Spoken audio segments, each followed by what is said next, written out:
And to Inside Carolina's On the Beat Live.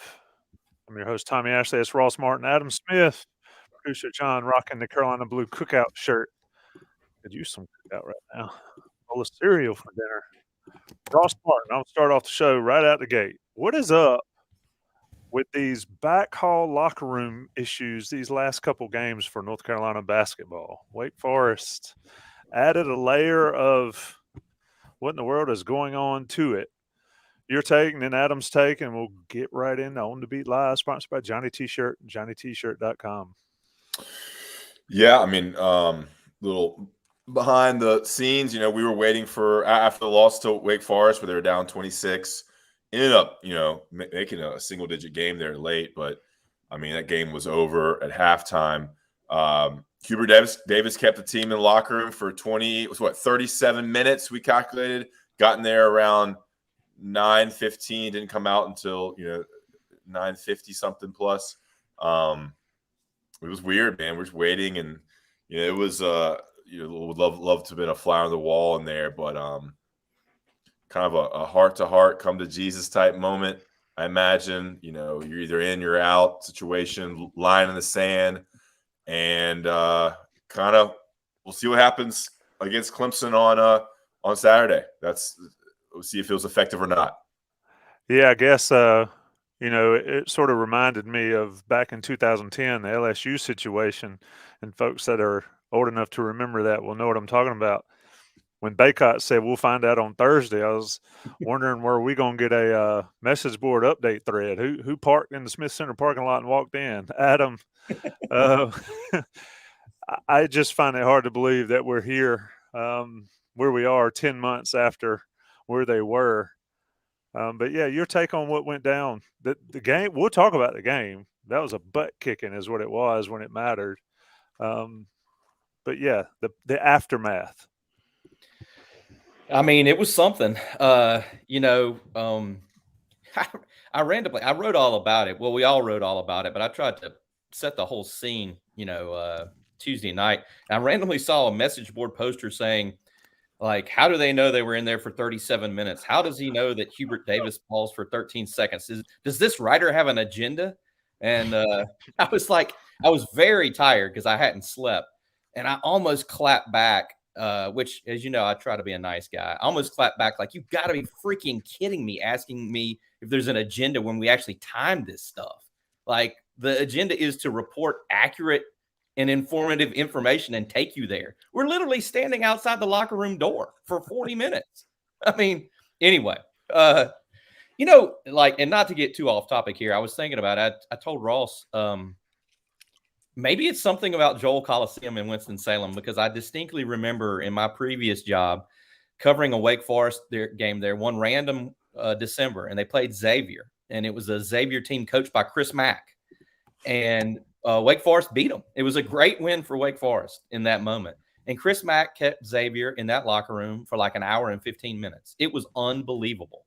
And there were like two writers from the Cincinnati area there. And they were like, they had no idea what to do because they didn't come out. They did not come out. I guess they were staying in Winston that night before traveling. So maybe it's something about the Joel. The great thing about the setup at Wake is the press room where you work. I mean, you could take 5 steps out of the press room and be in the visiting locker room. I mean, you are right there. You end up, seeing people, seeing interesting interactions and things like that, So we were waiting. And to get back to what you asked, Tommy, I mean, I asked RJ Davis, because he's a guy, you can ask RJ, you can ask Armando, and they will tell you, had it been building to this moment? And RJ said, yeah, I think it had. Sort of like, I think we needed to clear the air. Whether that means they're ever going to be able to play what you feel like the potential of this team is, I don't know. But it seems like it all came to a head in Winston the other night, and they sat down and they talked about it. And Armando offered it up. He said it was a very quiet locker room. It wasn't like somebody was screaming and pointing and calling somebody out, although I thought Armando did call everybody out in his own way. Go ahead, Ross. Yeah, I mean, I was just saying, I think his team lacks a little leadership, so maybe we saw a little leadership from Armando and Caleb or RJ. I just think you see this team on the court. It lacks a leadership. I think I don't know. I've sensed that a little bit. Caleb and RJ don't seem like the most. I think RJ should be the one of the leaders of this team, but it's just I think that's one of the big issues. So maybe this locker room meeting maybe define some roles of leadership and got everybody on the same page. I mean, the big thing, they stressed a couple things coming out of the locker room. You can kind of just tell what the talking points were from Hubert Davis. They mentioned there's 7 games left. I'm not sure every player knew that, but that was obviously stressed in, like, I haven't counted it out yet, but they mentioned that several times. They stressed the lack of fight and competitiveness. So I think that was obvious coming out in the first half. So you could tell there was definitely some themes coming out of that meeting. And this is what I ran away for. I have the room where it happened. That's right. I have the locker room and Lawrence Joel. This is where it is. And it's one of a kind. So I might sell these on eBay or something. Here's the coach's locker room, LVM, and the players' locker room. I stole them. He's stealing the silverware and everything. Yeah, I mean, this is one of a kind. You just tell them they don't need them anymore. If they win a national championship, these are going to be high dollar. It would be autographed. How are they going to win the national championship if they don't get in the tournament, Ross? No, I'm playing. I'm sorry. Well, that's a definite question at this point. Greg Barnes wrote about it, and they've certainly backed themselves into it. Fun fact about Lawrence Joel, you were talking about, Adam. So we go there for the Wake Forest game, and we tailgate there at Lawrence Joel. And one of our tailgate crowd, he's a former JV player at Carolina, he has a basketball. And he was like, I'm going to go see if the door's unlocked. So we go in there, and we shoot ball in there. So I know that you can hit 3-pointers on that basket. I hit one. Tommy. Yeah, they hit a bunch. Those guys, I mean, I started thinking about my tailgate buddies, like, put them in, coach. They will make some threes repeatedly. But anyway, it is let's talk about that. And John B., I want you to get in here as well, is that they're 15-9, 7-6. Clemson's coming to town. Clemson's trying to start or continue their streak in the Smith Center. And Carolina can't lose any more games. I mean, are we at that point, Ross, that Carolina is in this situation through their own doing? That's the one takeaway I had from the press conferences, is this is all on them. This is all on Hubert Davis. But can they afford to continue to do this, or the season will be over in 7 games virtually? Well, Adam's your net and your in and out Lunardi guy, but we can just go through the schedule. I think they could probably have to win 5 out of 7. I think, right, Adam? What do you think about that? Yeah, I thought that. I personally thought that going into the last 8, including the Wake Forest game, I felt like they needed to go 6-2 to feel comfortable. I think you have to win at Notre Dame. You have to win at FSU. I mean, you can't lose those games. And then those would be bad losses, right? Those would be really bad losses. Correct. Yeah. And then you have, I mean, we said it earlier on a thing Ross and I did earlier today for television. The bad news is UNC is in this position where Lunardi has them right now. Lunardi has them as last 4 in. So they'd be going to Dayton if the tournament started today by Joe Lunardi's predictions. That's the bad news. The good news is they can get themselves out of this situation by winning games, but they have to win these games. I mean, I think if you take it just as the next 3, Clemson, Miami, and NC State, I mean, I think you got to go 3-0 or 2-1. I mean, you have to win 2 of those 3. I think if you go 1-2 or 0-3, you're done. Yes. So look at the schedule. Clemson and Miami at home. Like, they've played pretty well at home. Those would be 2 solid wins. So winning the next 2 is critical. Then it's State on a Sunday, which is odd. That's going to be a tough game. I don't think UNC will be favored. I think the Wolfpack will be favored. They're playing really well right now. So that's a tough game. Then it's Notre Dame on the road. Then it's home versus Virginia, number 8 team in the nation, away at Florida State on a Monday. So it's a Saturday, Monday, Virginia to Florida State. And then it's home versus Duke. On paper, I think the toughest games I would say is at NC State and home versus Virginia. Do y'all agree with And that? at NC State will be a quad 1 game probably. On the road, which Carolina doesn't have many quality road wins. They still only have the one quad 1 win in the net. That's still Ohio State, isn't it? It's getting dicier by the day. You know how many games Ohio State has won since New Year's? Like 2. 1 game. The Michigan win is getting better because Michigan's playing better. But that NC State game will be a quad 1 game. It'll be on the road, and it'll be insane. But, I mean, you got to beat Clemson. Clemson's tied for first in the ACC. I mean, the computers don't like Clemson, but they're 10-3 in the dang league. Miami might be the best. Miami and Virginia might be the 2 best teams. You got Miami coming in on like Ross said, a Saturday to Monday, Saturday to big Monday turnaround. I mean, those aren't going to be easy for a Carolina team that looks like it doesn't have any energy. I mean, anyway, John hasn't spoken. Go ahead, John. Give us your knowledge. Let's get John's take on like what happened in Wake Forest. Your thoughts, kind of observing from a little farther out. I don't know if you want that take, Ross. You said you had some fire takes. This is a John talks a big talk on Slack. Family show here. Here's my big takeaway from what transpired on Tuesday. It's one thing to have a private meeting, to have a 37-minute private meeting in the locker room, but I really found it odd how it still kind of seeped out into it felt like part of the meeting was happening with the media. And it was kind of like the press conference was sort of like an outlet for frustration. And that to me was really odd. I mean, Hubert Davis started out the press conference by saying, I want to be respectful of what was said in the locker room. I talk with my team. But even Hubert Davis, who without fail is very protective of his players, made a comment about how when I'm talking to my players, I'm talking to 30 or 40 people. I'm talking to trainers. I'm talking to coaches, to shooting coaches. I forget exactly what he said. Agents. He said agents. I just found that really odd to me. And Armando as well. I mean, it's one thing to call out fans or to call out, a really obtuse character like the media to say, I disagree with what the media is saying, but he called out his teammates in a really direct way. He said, if you don't want to be here on Thursday, don't show up. That's really direct. And there's only 15 or 16 guys on the team. So, I mean, who's he talking about? There's only so many people who he could be talking about. That was, to me, almost more telling than the 37 minutes or the fact of what happened in the first half of that game.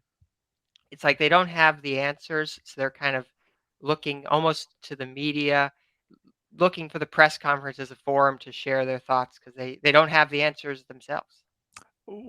I thought there was a lot of tongue biting in those comments. I mean, Armando said, I wish I could tell you, but I don't know.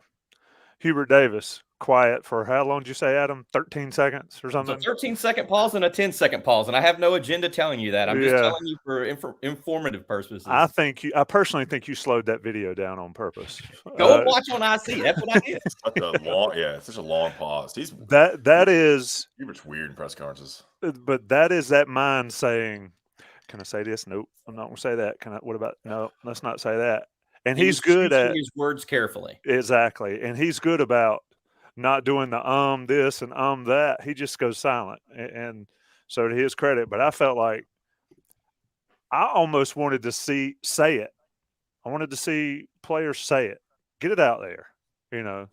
If you're frustrated with certain teammates, say it. I get keeping stuff in the locker room and all that stuff, but I kind of wanted to see Hubert Davis come out and just blister some things.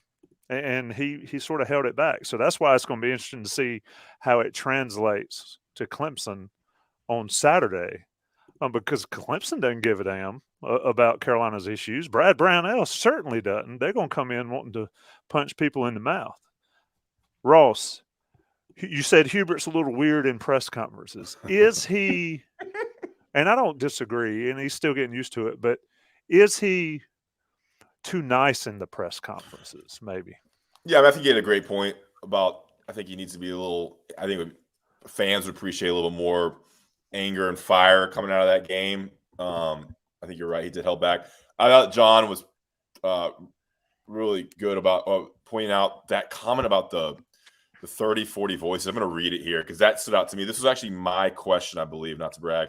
I think I've said that before, that every time that I speak to the team, I'm speaking to 30 or 40 voices, 30 to 40 voices. They're not just a team. The voices of families, the voices of friends, the voices of phones, the voices of agents, the voices of workout guys. That's why I tell them turn down the noise from the phone, the family, and the friends. That's why I give them Bible verses, Proverbs 4:25, and tell them ignore all sideshow distractions and keep your eyes straight ahead. I mean, he uses that Proverbs thing, once a week, it seems, but we've never heard him. I mean, it seems like for him to say that, it seems like these outside voices are an issue, whether it be NIL stuff, agent stuff. I mean, Baycott is releasing NIL stuff, it seems, every week. Family, I don't know, playing time, who knows what it is. But that was an interesting comment from Hubert, a glimpse into maybe some outside issues affecting chemistry, focus, whatever it is. They're also what'd you say? Sorry, you can finish your point. Well, also, I was going to say, man, it was so serious after the Wake Forest. I mean, it was deadly serious after the game. And I was like, man, this is a game. This is a game. I know a lot of money's at stake. A lot of people, people's jobs are at stake. A lot of people's well-being is at stake. But it was just like so serious. And I was like, man, this is a rubber ball, leather ball we're putting in a rim. It's just kind of funny taking a step back about how deathly serious it was at Wake Forest. Yeah, I was going to make 2 follow-up points there about Hubert. I do think one contrast I saw in Hubert's press conference, it was very sad press conference that he gave after the game. He looked very sad. But one contrast I saw from his press conference versus Roy's press conference, Roy Williams would always say, I did not do a good job coaching this team tonight. That was one of his core lines. He took really hard the losses, but he took it hard because he thought he failed his team. And I think that kind of leads into my second point, which is I think Hubert, the coach, is really failing right now in a couple of different ways. Kind of Hubert, the motivator, and Hubert, the man who's leading this basketball team, because I think some of Hubert's coaching decisions are really hampering this team in a few different ways. We've talked all season long about the bench and the lack of development of the bench. I think that really stood out against Wake Forest on Tuesday. And I think that's one of the larger themes. In order to get back on track for the rest of the season, to win out, to make the NCAA tournament, whatever you need to do, you have to fix the offense and you have to kind of fix the lineups and the shots that are being taken to get this team back on track. What are some more issues you have with this coaching, John?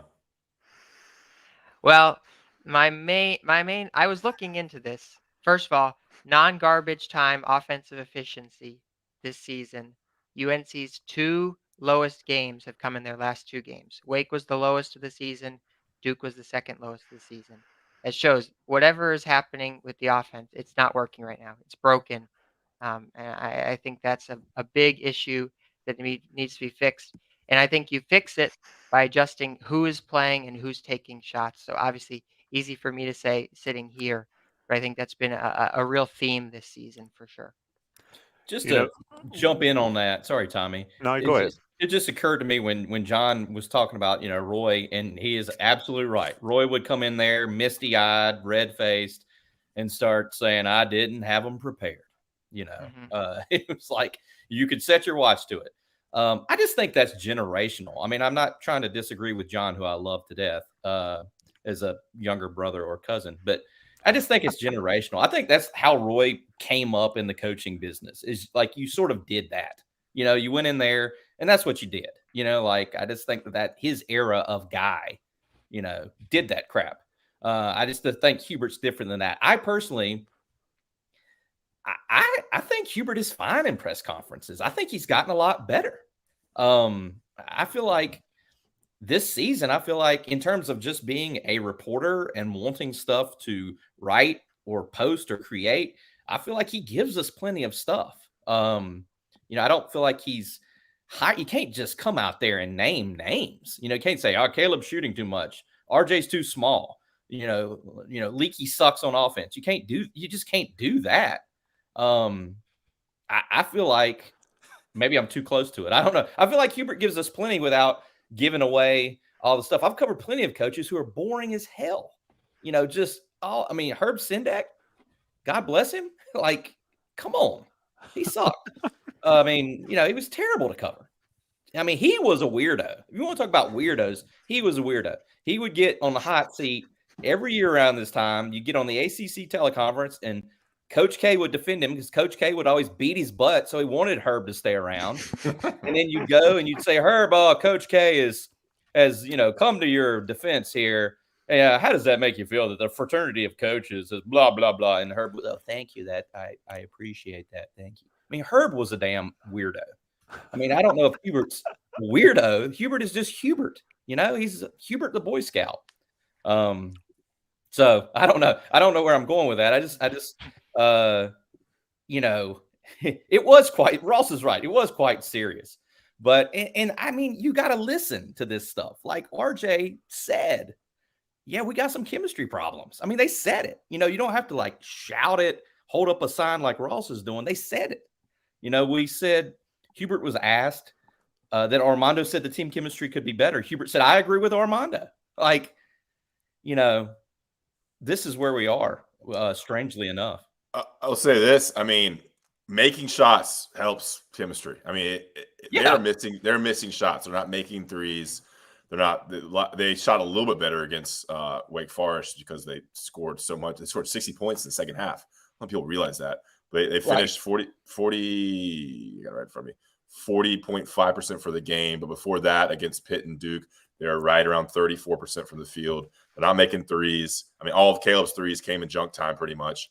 They didn't make a three in the first half. I mean, it's the whole Roy thing. Like, everything looks better when the ball goes in the hoop. And right now, their offense is stagnant. They're not getting any easy transition points. That's what I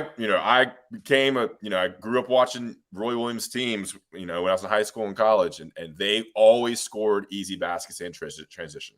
And for some reason, I don't think Hubert stresses that in his offense. I don't know why, but they don't push the ball. They don't try to get it. They have the athletes, and they're just not making threes. I think that's just a very easy, basic issue with the team. Everything will be better. I mean, look, you make a couple shots against Duke, you win. Right. Make a couple shots against Pitt, you win. And we're not here bashing this team. I mean, playing at Wake is hard, but the two losses against Pitt are going to come back and bite them. And the Duke game was for the taking because, as many people said, that this is not a really good Duke team. They got down to Miami and got whooped 2 days later.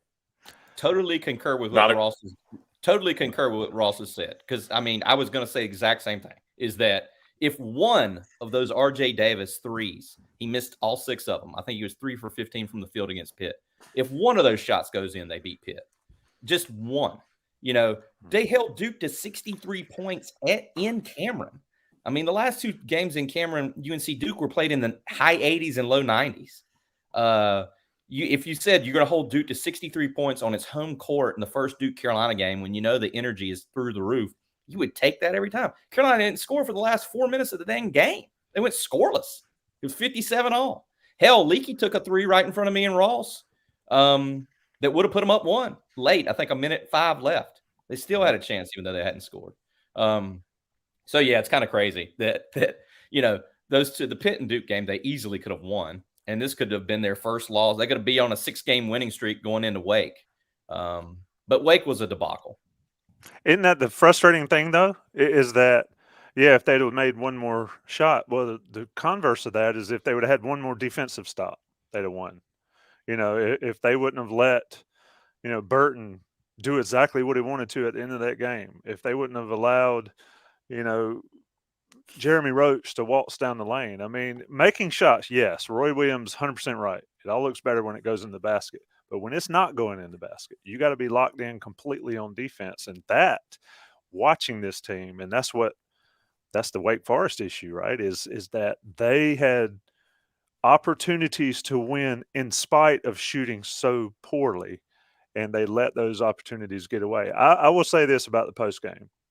Whatever I get it. And I'm not a huge fan of Bob Knight at all. But if y'all have not listened to Bob Knight talk about donkeys and the bench, You need to go find that clip because I think that would have a lot to do with sort of cleaning what we're seeing up with North Carolina. But Armando Bacot flat out said to you guys in the hallway, it is on us. It is on me, Armando, Caleb, RJ, and Leaky to get it turned around because the freshmen don't know what they're doing. They're still freshmen. The guys that don't play much and Pete wasn't around. And that is 100% right. And it starts with those guys. Leaky's been there for 5 years. Armando's been there for 4 years. Caleb and RJ for 3. There is no excuse for those guys to have the struggles that they've had. People were referencing the layup. I talked about it in the post game. That steal and layup summed up the entire season, I felt like, where all you had to do was you get a dunk, you get a breakout, and you just don't go as hard as you can. And Appleby blocks you or slaps the ball out of your hand, you miss the foul shots. That's it. Ball game. And you knew he was going to miss them too. You knew. No question about it. And that right there changed the entire game. You talk about one play, that summed it up for me. He didn't know Appleby was back there. He didn't know he was back there. They were coming right to us. Ross and I were sitting in the end zone. They were coming right to us. He didn't know Appleby was back there. He shouldn't have coasted, but he was coasting, to try to get his steps right. It's leaky. He doesn't want to dribble off his leg, and you could see it coming from a mile away. He looked over his shoulder, I think, twice and looked the wrong way both times. Appleby hid. It was perfect for Appleby. And the rule of basketball is if there's not 5 guys in front of you, there's one behind you, and there were none in front of him. So, and I told Ross, every Carolina fan just fell off their couch. Like, you could just feel it happen. I was like, every Carolina fan just lost their crap. You know what I'm saying? Like, anyway, go ahead. And to Slagle's point, it is absolutely 100% on Hubert Davis for allowing it to continue to happen. And that's why I referenced the Bob Knight bench conversation. I mean, bench these guys. Somebody plays terrible or makes bad choices or jacks up bad shots, sit them down. People have more respect for you if they're disciplined, if you discipline them fairly, than letting them run wild. And I'm not saying these players are running wild, but there is no – the bench is a great motivator with this crowd. And there hadn't been all year, quite frankly, last year either. And I think that is a big deal why they're here where they are right now. Make or missing shots, be damned with it. Let's talk about Johnny T-Shirt and JohnnyT-Shirt.com. Come back, get the rest of the comments. Sponsors Inside Carolina, and sponsors of this show and great friends of Inside Carolina Premium subscribers. Get your 10% off your order. Get all the jerseys you want. Baseball season is upon us. Starts next week. We'll be having some Inside Carolina coverage of that. They've got the baseball jerseys, all the swag you need, shirts. It's not sweatshirt season anymore, but they still got them, and they certainly got every T-shirt you could ever imagine. Johnny T-Shirt on Franklin Street or JohnnyT-Shirt.com online. National Guys Pay the Bills. It's On the Beat Live. Ross Martin, Adam Smith, John Bowman. I'm Tommy Ashley. Be right back. All right, guys, we're back. Looking forward. Can I jump in on one thing on what you said, Tommy? Yeah, 100%. With the bench being a motivator, I'm not sure. This might lead into some conversation about lineups, but I don't think Hubert really trusts his bench. And you kind of roll guys out there like, who's going to score here? Like, to Tyler Nickel, you think he hasn't played enough. You think he can maybe a shooter, but Seth Trimble doesn't score. Puff's not some explosive scorer. Yeah, Jalen Washington. I mean, it seems like whenever he comes in, he hits a jumper, but he's not playing much. It's just there's no real scorers on the bench. I think Seth Trimble could have done some better defense on Appleby maybe. But the Wake Forest game was a complete failure without question. Bench included. A question for John and Tommy, because and I was mentioning it, the angle. Sometimes the angles Ross and I have aren't the greatest. The angle at Syracuse was not great either, although I was glad we were close to the court. But as you guys watched the Wake game, it seemed to me, we wrote about it, they could not keep Appleby out of the lane. What is the deal with the pick and roll defense? They were playing drop coverage. It just seems like that is just such – I mean, it's all these problems. You can't make any shots. They're shooting below 40% the last 3 games, whatever. But, it just seems like the pick and roll coverage is – I don't know what they're doing. And I just felt like Appleby sliced them up the other night. Yeah, you definitely did. Well, the issue there is, and Dewey and Justin Jackson have broken it down on these shows is if you're not going to commit to forcing him out and allow him to turn the corner there, especially when they're playing drop, and this is where Jalen Washington was completely lost, is that if you're going to allow him to turn the corner on the ball screen and your big is going to drop into the lane, then all he's got to do is either hit a little floater or find somebody rolling to the basket. And they just don't commit to it. And there's no rim protector. And what they do, the guard, whether it's RJ or Caleb or whoever, just dies on the screen, as Taylor put it. They just literally, if it were a morph thing, they just blend into the screen and just, there's four guys. And it puts Baycott in a bad position. So I don't know if there's a way to change how they defend it. But I think it has a ton to do with being, with being engaged defensively and staying with your man and not allow yourself to get picked so easily. I mean, Carolina runs ball screens all day. Do they get open looks like that? Right. They get Caleb Love at the end of the shot clock, pounding it into the wood and then getting a step back. So Turner Whitfield in the chat mentioned throw in some traps and do some certain things.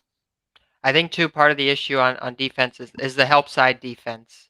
So you have to be coordinated when you are running your, pick and roll coverage. You have to have people helping from the right spots. You have to have people who are able to slide into the lane and support defensively. And Trevor Marks has tweeted about this, so I'm kind of stealing his point here. But there's been a lot of bad positioning, not just guarding ball screens, but also the people helping off, and they're not helping the right places. Their eyes aren't in the right place. So they're allowing easy baskets. So I think that's another big piece of the defensive picture here too. It's not just point of attack defense. It's also the guys behind. What did Jeremy Roach say on the last play for Duke? We knew they communication. He knew they weren't going to talk. We knew they weren't going to talk. Right. And that is mind-blowing at this level. Because you go and watch any basketball game in person, whether it's a high school gym or AAU gym, there is constant talking. And Jeremy Roach said, we knew they weren't going to talk on defense. And daggone if they didn't prove him right. Go ahead, Ross. Yeah, I mean, obviously the opposing teams, opposing coaches and scout team are seeing that the screen game works and they're going to it and they're going to do it until you stop it.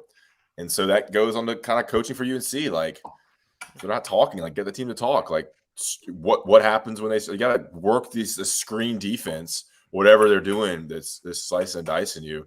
I'm not huge X and O's guys, but obviously teams are seeing what works against UNC's defense, going to it, isolating it, and hitting it until they stop it. And UNC couldn't stop it. I think also the size of Wake Forest guards clearly bothered RJ Davis. I mean, he was helpless at times against Hildreth, Monsanto, those kind of 6'4", 6'5" guards. We haven't seen that as much, but yeah, I mean, talk about offense. The defense was probably even worse against Wake than the offense was.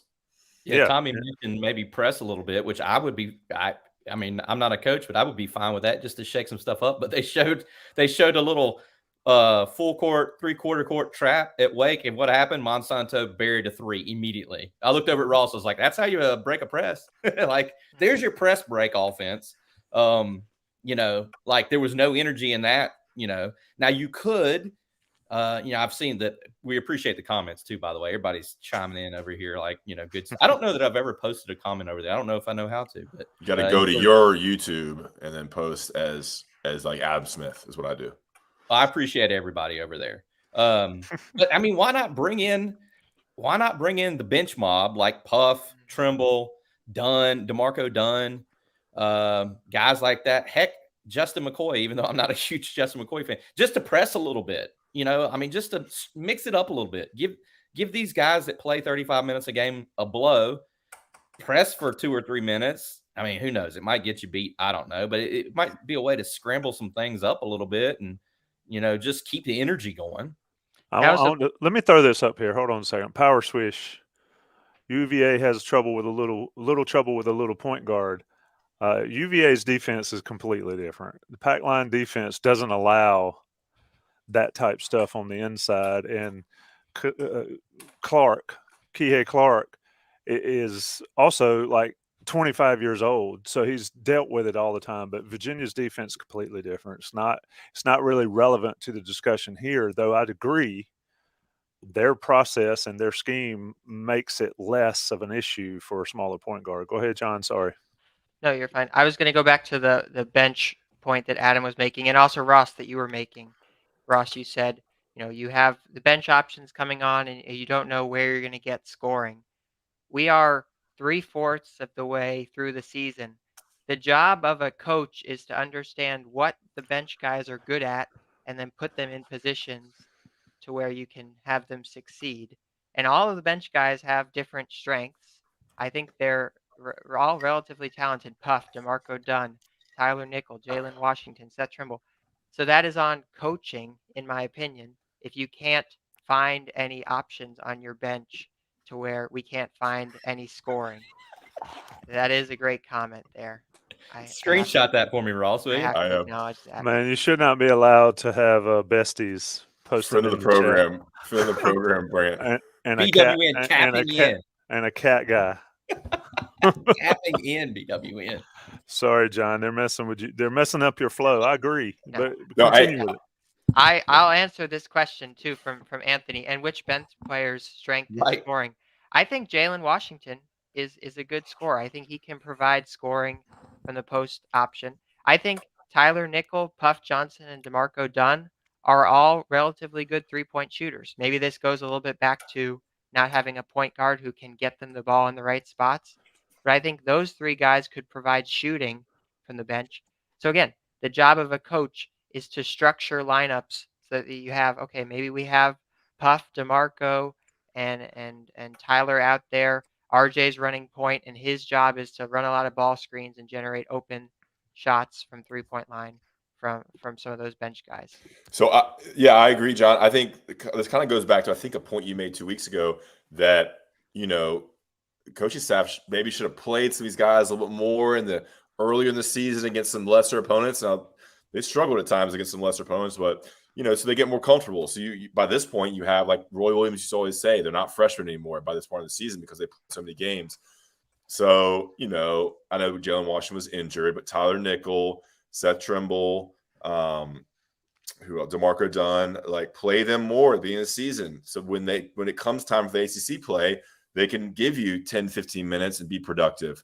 I would love to see Puff Johnson play more. I think when he's on the court, good things tend to happen. He's long. He can score. He's crafty. I think he can defend well for his size. I think he plays with energy. He gets his nose in there. I think against Duke, when he came in the second half, UNC played well, and he's that versatile defender that can guard a smaller guy when Nance can't. And, Puff's a 6'7", 6'8", too. It's got that stretch 4. I would love to see Puff play more. I think that would be my coaching move. Split Nance and Puff, like split them 50-50 almost. Here's the thing with Jalen Washington, which I think Jalen Washington is going to be a good player at UNC. And coincidentally enough, when we were up at UVA last month, the NBA scout who was sitting beside me said Jalen Washington was the best pro prospect on UNC's team. Now, this was before he had that game against Virginia, which was, I guess, his career game. What do you have, 13, something like that? With Jalen Washington, he's slow. I mean, I know Armando is not a track star, but I mean, I think the reason he had that big game against UVA is because it was a half court, grinded out, possession by possession game. He is slow. I think that's one of his weaknesses, is that he does not get up and down the court. And I just feel like this UNC team, to what Ross has been saying, needs to try to generate some easier baskets than doing everything in the half court. I mean, it's wild to see, the team giving up this many fast. What was it? Was it at Duke where they were outscored 20-2 in fast break points? And it's crazy to think about that as end to end as those Carolina Duke games usually are. It's usually just, those things the tempo usually gets ramped up. But, I'm not trying to hate on Jalen Washington because I think they need to use him more. I just think that situationally, if you're trying to do some things like press a little bit, he might be a bit of a liability. But Puff Johnson, Dontrez Styles, where have you gone? I guess he never was here. But yeah, I asked Hubert about Dontrez multiple weeks ago, maybe even a month, 2 months ago, because people kept telling me to ask him on Twitter. I was like, all right, wasn't it? Yeah, I don't know. I just said I was like, all right, I'm going to ask this question, and then I was not going to answer it again because he's just not playing. And it's just there's no reason to worry about Dontrez Styles because he's not going to play. So all those fans who want him, look, I think he's big, he's athletic. You think he could be a player, but I agree with the fans. But there's no sense worrying about him getting playing time because he's not. I mean, he didn't play against Wake. In blowouts, sometimes he doesn't play. Well, there haven't been any blowouts. But, I mean, Justin McCoy's played ahead of him. McCoy's awful, all due respect. He's been listening to me too much. So there's no need to even worry about Dontrez Styles. I mean, if he transferred, I would – I don't want to transfer, but I would not blame him because you only get 4 years eligibility. Go ahead, John. One more point, too, to close out the bench portion of the program. There are minutes available. We've harped on this all season long. UNC uses its bench at one of the lowest rates. A different way to quantify that, I looked this up on Evan Maya's database. Baycott, Black, Nance, Love, RJ, UNC's core lineup. They've played the most offensive possessions in the ACC, and they have the seventh most offensive possessions in the country of any lineup. So this is the lineup that is playing way, way more than all the other five-man lineups in the country. There's plenty of room for experimentation. There are 300 and something teams in Division I, infinite permutations of lineups, and UNC is 7th with this core 5 that they've been running out there. And again, we know that it's not the same as last year's Iron 5 lineup. This team doesn't have that lineup in it, so why not experiment a little bit more? I think the thing about – and they're 9th in the ACC standings. I think what's interesting, there's a lot of meat on that bone to get in on that discussion. I think what's interesting, the discussion about Adam, you mentioned Jalen Washington is not very fast. Well, Carolina doesn't play fast, right? Yeah. It's not like Carolina sprinting up down the court, and Washington's like that baby giraffe trying to figure out those long legs. And I think once he does, he's going to be really good. I think for future's sake, they need to find out what he can handle now. 7 games left, potentially 8, if you count one ACC game and one in some postseason tournament, whether it's the NCAA or the CBI or whatever. So you got 9 guaranteed games left. And then you would assume that next year's roster is going to look completely different. And if anything is shown with this bunch, an off season does not make everybody better. How many? And that's the discussion somebody came at me with, is how many players on this team, and let's talk about it just briefly. I don't like looking back too far. How many players on this team, Adam Smith, I'll call you on the podium first. How many players on this team right here got better than they were last season? I'm going to take a Hubert pregnant pause. I mean, realistically, how many got better? RJ Davis has been, when RJ Davis has been healthy, he had a stretch where he was playing the best basketball of his career by the numbers going into that Syracuse game. He had like a 9 or 10 game stretch. Once that, he dislocated his finger. I don't mean to laugh about it. He dislocated his finger in the preseason, and he did not shoot well coming out of the gate first 8 or 9 games of the season. And then he hit that stretch where he was, averaging more points, more rebounds. Ross Rose about him, rebounding, tough little nut rebounding. Better shooting percentages than he had his entire career. Other than that, Armando's been a little bit better, maybe. His scoring is slightly better than it was last year, but his rebounding has dipped. His rebounding numbers last year were historic. He averaged 13 rebounds a game. So he's like 2 rebounds below that in terms of an average. I would say Armando has stayed the same. I don't think Caleb has progressed, even though his scoring numbers are up. His shooting is not that great. I don't know. That's a hard one to answer, Tommy. That's And that's the question that nobody's asked all year. And I'm not talking about asking in a press conference, but I'm saying people watching this team play is that they are virtually the same as they were last year. And the off season, and you guys have talked to former players, and you guys have talked to people enough to know that the off season's where you get better. And this team did not do it. And then you throw in the fact that they don't play consistently hard all the time.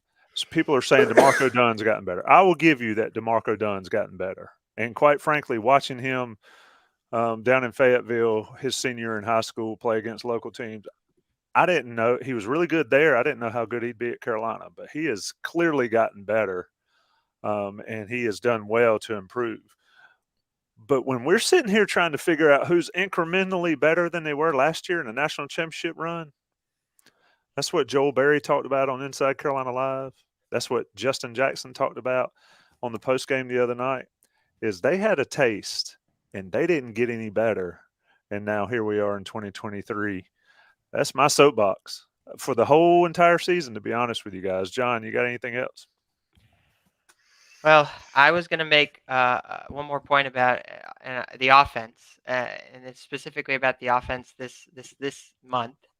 So I was looking at some of the shot chart data. UNC has taken 61 above the break threes, and they have taken 49 shots at the rim within 4.5 feet of the rim this month in February in 3 games. So I think that kind of builds on your point, Tommy, there, that it's not just that players haven't gotten better, but they also haven't been leaning into their strengths. Because those shots that are taking above the break threes, they're not good shots. That's not, they shot, for the record there, they shot 19.7% on those above the break threes. So I think that's another piece of it. It's not just that they didn't get better, but it's not that they haven't leaned into their strengths offensively as well. I think that's part of the story, especially maybe with someone like Caleb. We've talked about his shot selection all season, but that's kind of the point there. Let me throw this up. Albert Tucci says, how do guys improve drastically after their freshman and sophomore years? Dean Smith always talked about how that is where college players, his players, improve the most, because you come in the freshman year and you don't know what the heck is going on. He's saying after, Tommy. He's saying after the freshman to sophomore jump. Oh, gotcha. Well, reading comprehension's never been strong. It's okay. You just one word. So let's say my point earlier is they tasted the championship, right? They were up 15 at half in New Orleans with a national championship right there for the taking. And what happened between now and then that they didn't get decidedly better? That is the $64,000 question here, I think. Adam, give us some of your final thoughts. Carolina Clemson, I guess 2:00 on Saturday before the Miami game on 7:00 on Monday. I think that's right. Big Monday, right? Yeah, I think it's the old Big Monday, the old NCAA tournament prep weekend for North Carolina. One quick thing, and I just was I thought about this as you guys were talking, but yeah, and I can give you some Clemson. I mean, Clemson is going to be a problem. You know, the computers don't like them, but they are good. Hunter Tyson is good. PJ Hall is good. His name is Chase Hunter, I think, the guard. He is good. You've only got one Leaky Black, and the reason he's out there is to defend. I don't know who. I guess you put him on Hunter Tyson. That guy's having like an all ACC season. You know, but anyway, you know, I was thinking back as you guys were talking, and when we were in the post game at Wake, Pat Welter from WRAL asked Hubert, does it seem like your guys aren't having fun out there playing? Does it seem like a chore, or why does it seem that way? And Hubert said, you know, I've had a couple of people or a number of people say that to me. Like, what do you think that, I mean, what is that? What do you think that is? Because people are pointing it out to Hubert. You know what I'm saying? Ross, you say it's a game and you don't understand it. And I don't disagree with you there. But yeah, close us out your thoughts. Because I saw a social media post where Caleb and RJ together today saying for real, laughing at all the nonsense that people have been talking or whatever. But will we see a decidedly different group Saturday, Ross? I think they'll come out with more energy and competitiveness. I think we'll see that. I think this was pretty. They made a pretty big deal about what happened after the game and in the locker room against Wake Forest to come out and lay an egg. They're at home. I think you'll see a little bit more pep in their step at the beginning of the game, and sometimes that's all you need. You know, they've got the talent. You know, you need a little more competitiveness, the extra rebound, the loose ball, make a couple shots at home. So I would pick UNC against Clemson. I'm not sure what the spread will be, but man, if they win both these, we're having a completely different conversation next Thursday, right? You know, if they go 2-0, you know, things are looking up. This is a very dark podcast. This is the darkest podcast I've ever done. There's been not much positivity. I thought it was funny. I thought we've done a good job. I don't know if it was. No, I think it's been great. That was it's pretty been dark. great. What'd you say, Adam? I said after Notre Dame steamrolled Carolina in football, I thought that was pretty dark. You know, Yeah. people We have wanted 300 with them 3-1 or whatever they were. We have 321 people watching. But man, if they lose both, which is Are possible, you predicting a win over Clemson? I'm predicting a win over Clemson. I think so, dude. This team has shown to be pretty good at times. They killed NC State, you know, without Baby T. It's when I quit yelling at you, it's because I don't think you got anything left. And this team has got a lot of people yelling at them. Yeah, and I think the Miami game will be tough. Does Miami play? Do they have the weekend off? No, I don't think so. They don't. Okay, that'll be tough turnaround, but they have it home again, so it does set up well. But those are two tough teams. But hey, if they're 2-0 coming out of that game, this thing's turned around a little bit. They kind of get back on track for a tough one at State. But man, yeah, it is. There is not much margin of error, I think, as Greg said in his column today. But look, it could go opposite. I mean, it could be they could kind of dial it in, or what do you call it? Not dial it in, but lock in, mail it in from here, and kind of, you know, dog days of practice. They've had so many practice. I mean, it could go one of two ways, as Pete Nance told me and Josh Graham as we interviewed Nance. It's one guy we have not mentioned that much this game is old Pete Nance. But, somebody said start Puff at the 4. I mean, it's not going to happen. Hubert is not going to bring a guy in from the transfer portal. I'm not disagreeing with the notion, whoever said it. Might have been Slagle. I can't remember. Slagle's had some good ones. My guy Duff Wedge has been all over it. Garrett Chapman. Is that his given name, Duff Wedge? Yeah, I think it's. I don't know. We'd have to look that up.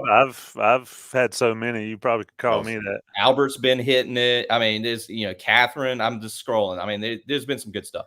But Miami plays Louisville Saturday night. Okay, so they're going to win that Coral Gables. So a virtual bye on Saturday night. Right, they're going to win that. Clemson, by the way, has a bye. They haven't played since last Saturday.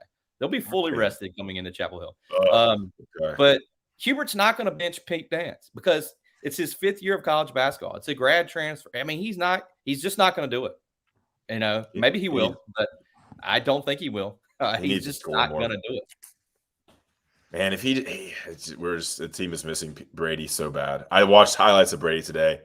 They got, I follow the Perth Wildcats, and dude, he just bangs threes, man. He has such a high quick release.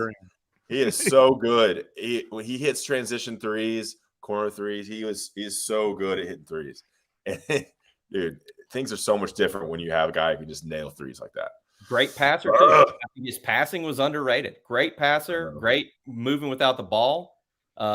He was great feeding Armando. They played well together. John, stat of the week.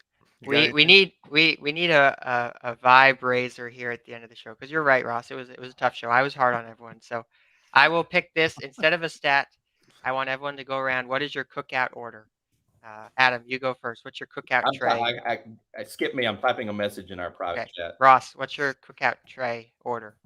Oh, good question. I go burger cheddar style, I think, with the onions and cheddar, and I go 2 corn dogs and a big sweet tea or a milkshake. I go Oreo, usually Oreo milkshake. I haven't been to the new cookout in Chapel Hill though. Tommy, what's your order?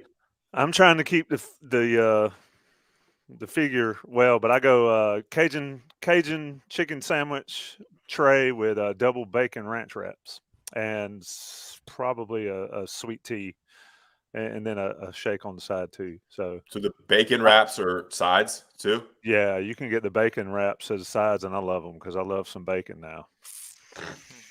And they don't give you enough onion rings. That's the only beef I have with Cookout. And the little cheese bites are, they're not good for the old man bowels. Thank Good you, job, John. thank you, Duffed Wedge. Adam, what's your Cookout tray? I love Duff Wedge. I like to go cookout style on the burgers or the hot dogs. Yeah, I mean, I keep it kind of country with it, and I like to get I mix it up, but I like to get a like an Oreo, like a cookies and cream shake. Sort of, you get all that chili, everything in you, and then you sort of wash it down with the nice, refreshing shake. It's definitely not healthy, but It's still, even though it's gotten more expensive. I don't know what the Chapel Hill one is expense wise, but it used to be you get all that for like $5. right, yeah. Yeah. I mean, if they had that in college, I'd be the 400-pound dude in his. We mama's need an basement. NIL deal with Cookout now. By the way, Go ahead, John. I was going to say my order: 4 quesadillas, 2 quesadillas, beef, and then 2 more quesadillas on the side. Damn, that is. What do you get? Like a pomegranate sweet tea or some mess like that too? I'd probably get a cookie and cream shake as well to wash it down. But I'll tell you one thing, John does not cook. I lived with him for 6 months, and he never once cooked. Went out to lunch. Well, you have to remember, it's just me. So if I spend all this time cooking, at the end of the day, it's just cooking for me. It takes too long. So. You eat leftovers. You cook one thing. I'm making pozole tomorrow. Making pozole, eat it for 1 week, whole week, every meal. Tommy, you got to get us out of here before. Another interesting thing, I'll say this. Another interesting thing is we're all from kind of a different stretch of I-40. I just thought about. I'm from Greensboro, the most west of us, North Carolina. Then we talk Cookout, North Carolina. Then we have Adam, the next county over, in Mebane. Speed Trap, Mebane. And then we have producer John from Orange County in Chapel Hill. And then a couple counties over, we have Tommy from Johnson counties. You live in Smith? Where do you live? Smith? Stay in Clayton. Live in Clayton. Grew up in Smithfield. Stay in Clayton. That's the. I love it. I love it. Moved out of the big city and moved up to a Raleigh suburb that's soon to be. But that's yeah, hog country, isn't it, Tommy? There's plenty of them down here. If you like red hot dogs, you can find the plenty. You consider yourself Eastern North Carolina, Tommy, or not? If somebody asks me where I'm from, I say about 20 miles southeast of Raleigh. You don't consider yourself Eastern North Carolina? Not really. I mean, the way Johnston County's set up, you get east of Smithfield, you're Eastern North Carolina for sure. I mean, you get lost in some areas down there, but yeah, I would say it's more Raleigh way these days. So I always say 20 miles southeast of Raleigh. Are we done? This is a great Jeff Cooney. Adam, I'm reading your private chat, and I agree with you 100%. I'm not going to say it on air, but that is exactly what I thought when it came out. When it came out, this has been Inside Carolina on the Beat. We could have fun, and we could have a great show and not even talk about Carolina basketball or football on this show, and that would be the best part. Send us a shout out on Twitter, on the message boards, whatever you want to do. Appreciate everybody joining. 300 plus people in here again tonight. It's rocking, man. It's always rocking. No matter what's going on the court or on the field, on the Beat's the place to be on Thursday nights, 9 o'clock. That's Adam, Ross, John. I'm Tommy. We'll see you next week.